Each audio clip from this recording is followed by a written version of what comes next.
اللہ رب العزت نے کائنات کی تمام چیزوں کی تخلیق فرمائی اور ہر چیز کو کلمہ کن مینز ہو جا کہہ کر پیدا فرمایا۔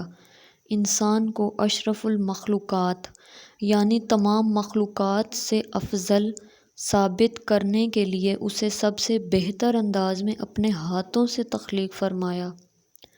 فرمان الہی ہے، اللہ وہی تو ہے جو زندگی اور موت دیتا ہے۔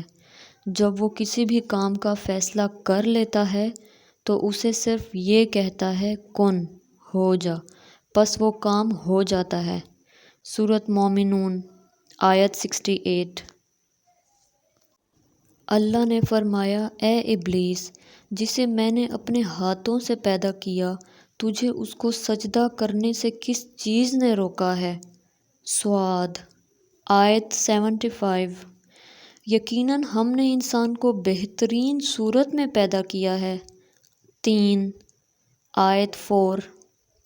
اللہ نے انسان کی بہترین انداز میں تخلیق کرنے کے بعد اسے بیکار نہیں چھوڑا، بلکہ اسے پکڑنے کے لیے ہاتھ، چلنے کے لیے پاؤں، سننے کے لیے کان، دیکھنے کے لیے آنکھیں، بولنے کے لیے زبان، چاہنے کے لیے دل اور غور و فکر کرنے کے لیے دماغ عطا فرمائے۔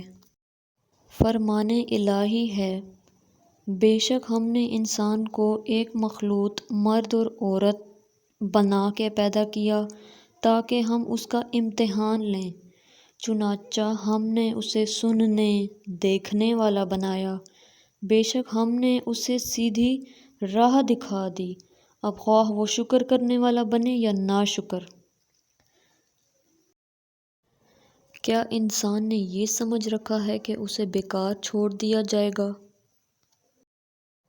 انسان کی رہنمائی کے لیے اللہ نے اپنی کتابیں نازل فرمائی ہیں اور اپنے رسولوں کو بھیج کر انہیں سیدھی راہ سمجھائی تاکہ انسان دنیا کی زندگی بھی پرسکون گزارے اور دنیا میں نیک اعمال کر کے اپنی آخرت کو بھی سنوار سکے۔ تو ساتھ ہی چھوٹی سی بات، اور جب تم دعا مانگتے ہو نا، تب اللہ کسی کے دل کو نرم کر رہا ہوتا ہے، کہیں کسی کے ذہن میں کوئی خیال ڈال رہا ہوتا ہے، کسی رکاوٹ کو ہٹا رہا ہے، کہیں کسی مشکل کو حل کر رہا ہوتا ہے، غرض یہ کہ تمہارے لیے ہی اسباب بنا رہا ہوتا ہے اور تمہیں لگتا ہے کہ تمہاری دعائیں رائگاں جا رہی ہیں۔ خود کے ساتھ جب وقت جلدی گزرنے لگے تو سمجھ جانا کہ تم نے خود کو اچھے سے سمجھ لیا ہے۔